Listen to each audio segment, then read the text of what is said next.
আমার জামাই দেখতে অনেক সুন্দর মাশাআল্লাহ, হিরোদের মতো। তারকাদের কখনোই কোনো দিনই রাজনীতি করা উচিত না। আপনাদের দুলাভাই পারলে আমাকে সিনেমা ইন্ডাস্ট্রি থেকে দূরে সরাই নিয়ে যায়। আসলে অন্যান্য নায়িকার কথা আমি বলতে পারবো না, আমি কি নিয়ে ব্যস্ত আমারটা আমিই জানি।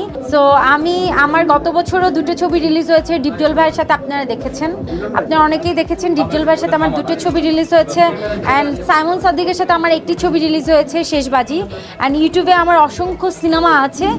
সো আমি আমার কথা বলতে পারবো, অন্য কারা কি করছে আমি বলতে পারবো। আমার বিয়ের পরে আমি কাজ একটু কমিয়ে দিয়েছি, আমি হজবরল অনেক কাজ করছি না, আমি বেছে বেছে সিলেক্টিভ কাজ করছি এবং ভালো ভালো কাজ করছি। বিয়ের পর আমার কাজের ব্যস্ততা বেড়েছে।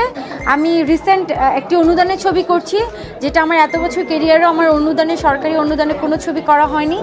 আমি অনেক লাকি যে আমার বিয়ের পরপরই আমি একটা অনুদানের ছবি সাইনিং করেছি এবং সেটা করছি। মানে তো আল্লাহর উপর ভিত্তি করে দেওয়া হয়, আল্লাহর রস্তে দেই। সো এটা কত বাজেট, আসলে বাজেট চিন্তা করে আসলে কুরবানি দেওয়া হয় না। বাজারে গরু কিনতে গেলে যেটা ভালো লাগবে বাজেট নিয়ে ভাববো না, আল্লাহর নাম নিয়ে কুরবানি দিব। অবশ্যই ভালো গরু, সুন্দর গরু দেখে কুরবানি দিব। আপনাদের দুলাভাই পারলে আমাকে সিনেমা ইন্ডাস্ট্রি থেকে দূরে সরাই নিয়ে যায়। ও তো ইম্পসিবল আসবে না, আর আসলে ভালোই হইতো।